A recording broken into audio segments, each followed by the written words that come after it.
Hello, friends, and welcome to Sleep Tight Stories.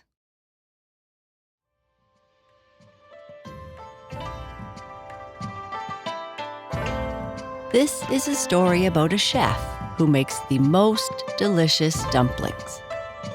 People come from all over to eat them. Kings and queens would travel from their homes to his small shop by the Yellow River to taste his dumplings. But one day, there's a problem. The cabbage has rebelled. How is Chef Shan going to be able to continue making his delicious dumplings? Chef Shan and the Cabbage Rebellion. Once upon a time, in an ancient magical world far away in the east, there lived a chef who made the most delicious dumplings the world had ever known. Such was his renown that even the richest kings and queens from the farthest dynasties of the world would travel to his small shop by the Yellow River to taste his cabbage-filled delicacies. But then, one day, disaster struck. The cabbage had rebelled. When he realized that he could no longer make dumplings for his customers, the chef was distraught. He knew his regular customers would be greatly disappointed at the absence of their favorite lunch. But it was the kings and queens that most worried him, for they might react harshly that their favorite delicacy was no longer available. Chef Shan came from humble origins, growing up in a remote mountain village, without all the conveniences of the city he now lived in. His mother and father owned a small farm, and though it was common for the son of a family such as theirs to stay behind and work in the fields like his parents, they insisted that he leave and find his fortune elsewhere. Chef Shan did well in school, but from a very young age he would, after working in the fields, come back and help make dishes in the kitchen for dinner. He had a talent for making delicious food from the most common ingredients. When he came of age, his father and mother practically shoved him out the door. He could still hear his father's voice telling him to share his talent with the world. It was a long journey to the city, and he had little in the way of money.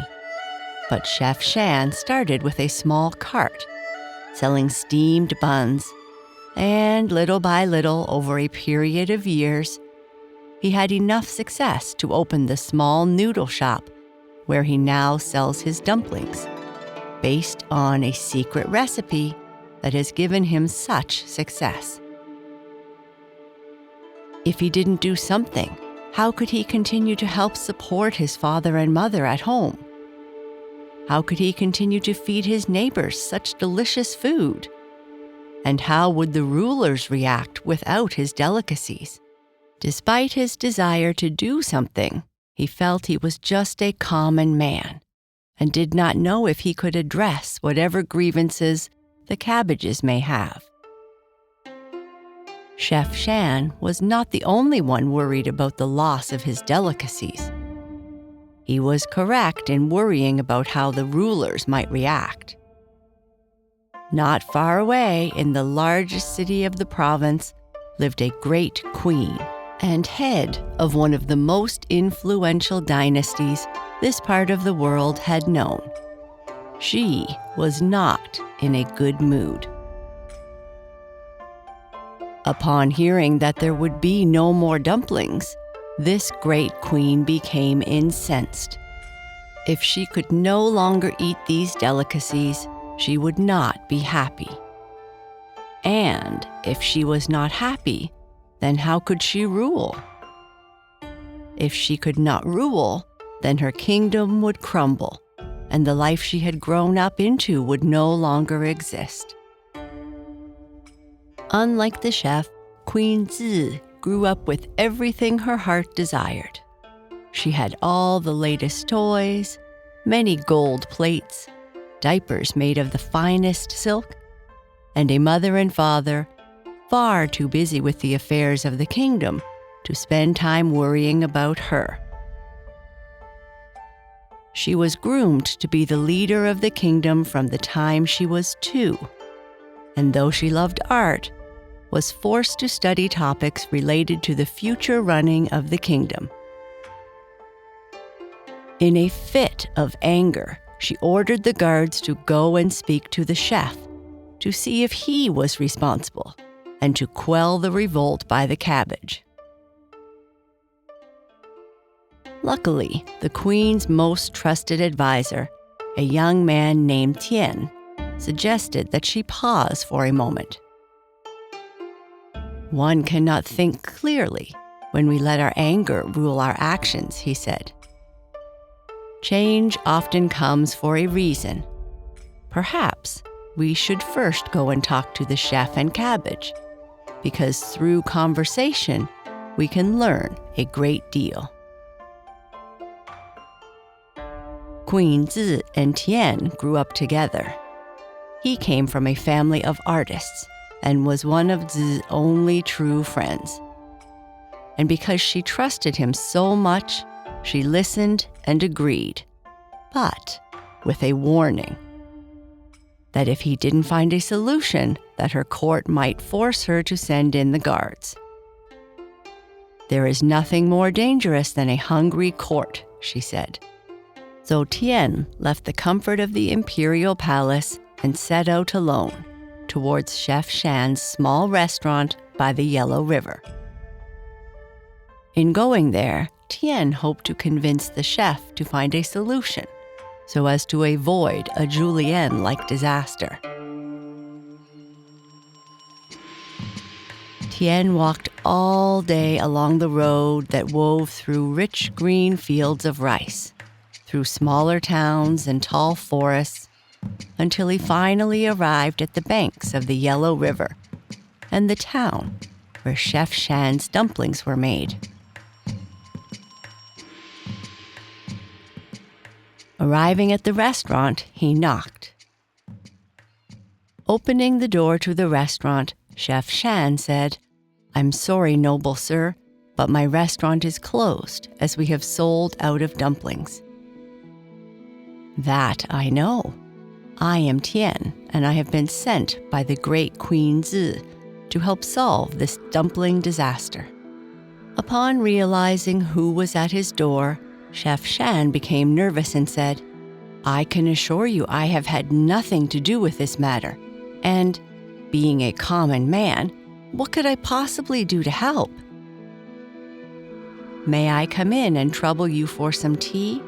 It's been a long day, and I think we have something to talk about." "Yes, of course, pardon my manners. I'm accustomed to many people coming from the imperial palace to eat my dumplings, but under the circumstances, I am a bit nervous." Sitting down, Tian said, "Understandably so. The imperial court is not accustomed to doing without what makes them happy, so a solution must be quickly found."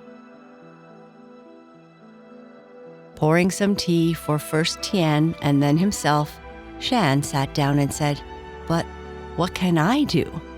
I am but a chef and only one person."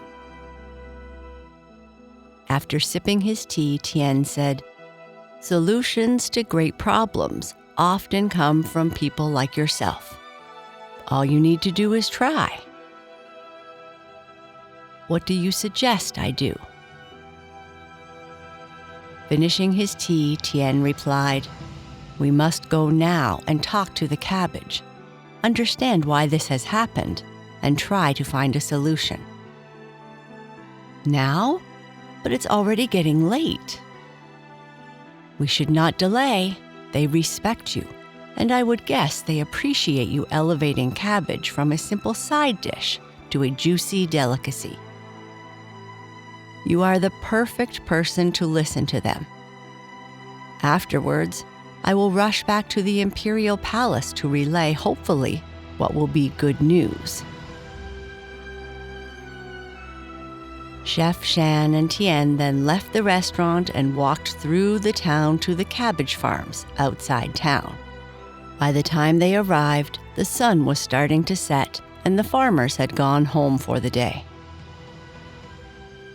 Walking up to the largest head of cabbage, Tian said, "Hello, my name is Tian, and I come from the imperial palace in the city."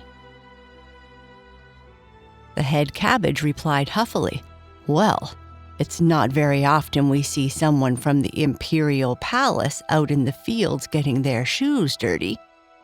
And hello, Chef Shan. I'm afraid we haven't seen you come here for a visit for some time." "Yes, that is true. I have been so busy meeting the demands for my dumplings that I haven't had the time to come out and visit," Chef Shan said. Chef Shan then looked around and noticed that the fields seemed drier than normal. "Today, I am but a humble servant to Chef Shan. We have come to understand why you have revolted, which, as I am sure you are aware, has also resulted in Chef Shan not being able to produce dumplings for the court," Head Cabbage interrupted. "Your soil seems drier than it has been in the past. What has happened?" Chef Shan said quietly. Sighing, the head cabbage replied, "Oh, you need to come more often for a visit, Chef Shan. We appreciate all that you have done, but the conditions here are not what they were." "Can you tell me what has happened?" Chef Shan asked. "As the popularity of your dumplings has grown, so has the demand for more cabbage. The farmers are not able to meet these demands without creating hardship. We need more fresh water and more time to grow, but they are so busy they cannot accommodate our needs. Instead of a shorter harvest, we should have more space to accommodate even greater amounts of cabbage." The farmers were very fearful of taking the action required to make change, so that is why we did what we did. "I had no idea," Chef Shan said. "We must do something, Tian. I can advise the queen to cede the farmers more land in order to give more space for cabbage, so that more can be grown more slowly. I will work with the farmers to ensure that they can give you fresher water. I will come here myself in the mornings to help," Chef Shan said, "and my plans to expand the amount of dumplings I wanted to make will be put on hold until I know that these conditions are being met." "We would like to see you here more often, Chef Shan," Head Cabbage said. "You will. To be honest, while I love making dumplings, I miss the time I had when I was young, working in the fields with my family. Getting back in touch with the land can only help me make even better tasting dumplings, and to better appreciate all the plants that help make my food taste so great." After they chatted a while longer and agreed upon all that they discussed, Tian and Chef Shan left the fields and headed back to the restaurant. "I will go immediately and tell the queen the good news. I am certain that she will immediately cede more land for cabbage. The prospect of even tastier dumplings will be too tempting for her, and especially the imperial court," Tian said. Shan would later hire a helper in the kitchen so that he could spend more time in the fields, helping to grow the sweetest tasting cabbage the kingdom had ever had. His dumplings would continue to be a favorite of the court and would often be used as gifts for foreign rulers, settling differences between rulers across the world. This would eventually be called dumpling diplomacy.